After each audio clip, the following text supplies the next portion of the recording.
going on, everyone? Welcome back to the channel. For today's video, we're going to be talking about the New Orleans Pelicans, my thoughts and opinions going into the next season, and I honestly think they're one of the best teams in the Western Conference. So if you're new to the channel, hit that like button, subscribe for daily NBA and NFL content, and let's get straight to it. So last season was not a bad year at all for the Pelicans. I mean, they were the 8th seed and they made the NBA playoffs. I believe they were in the they were in the play-in tournament as well.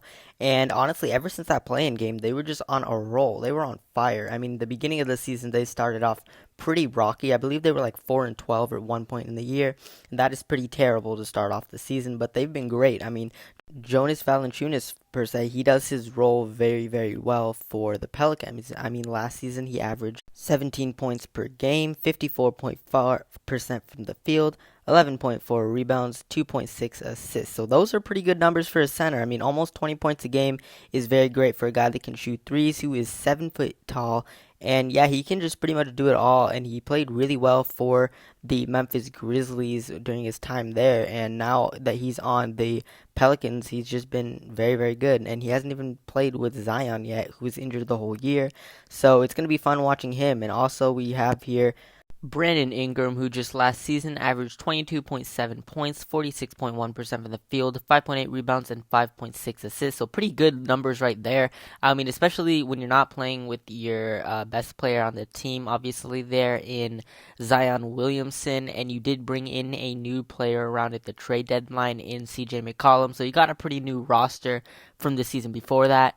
And it's just been very, very, very fun watching him develop into the guy he is today. I mean, on his short Lakers career, only 3 years there, he wasn't that bad. He averaged about 18 points per game throughout those 3 years, and he's just been in the 20s every single year ever since then. He's made an all-star game, and he's just been terrific there, playing his role perfectly. Very lengthy, small forward there who can pretty much do anything there on the court. So Herb Jones actually is one of the most intriguing players on this team. I mean, this is a guy that was drafted in the second round, pick 35 of the 2021 NBA draft. I didn't expect him to be this good, and I didn't really even know who he was until the season had started. So that was awesome when I saw that he started. His defensive role on this team is just huge. I mean, he's pretty much their best defender, at least one of their best defenders there.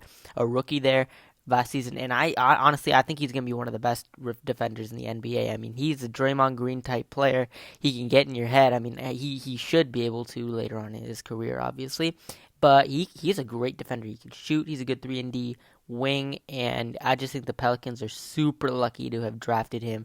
I mean, it was a low-risk, high-reward situation there, sitting at the 35th pick, so it's awesome that they took a chance on this kid from Alabama, went to college in Alabama, and yeah, and now he's on the team, and he is going to be one of the best defenders in the league one day. cjmccollum was traded at the trade deadline for pretty much just draft picks and Josh Hart, so the Pelicans did not have to give up that much to get him, and obviously he's a great player. He's one of the best shooters in the NBA, and he's had a great career sitting there right next to Damian Lillard. I mean, last season he averaged 24.3 points per game, almost 50% from the field, 4.5 rebounds, and 5.8 assists. And he even has not played with their best player in Zion Williamson. As I said, he was injured all year, so it's going to be really fun watching him. And I honestly think he's going to play his role really well. I mean, he has normally had a great point guard on the team. That's not really it at the moment, but he's got a great small forward there, a great center, and a great power forward. So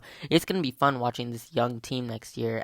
They got their veterans here. CJ is 30 years old, so he's on the older side in the NBA, and it's going to be fun watching him because he can help out and be a sort of a mentor for the younger guys on this team. And this Pelicans team is very young and powerful team, and I expect them to go really far next season. I'm not going to say they're going to win the championship. They're a playoff team, and that's saying a lot, honestly. Just being a playoff team alone in the Western Conference is saying a lot. The West is super, super deep, and if they can at least be a 7 seed, 6 seed is obviously the safest because you don't want to be in the play-in tournament, but anything there is just honestly amazing, and I believe that they can do it.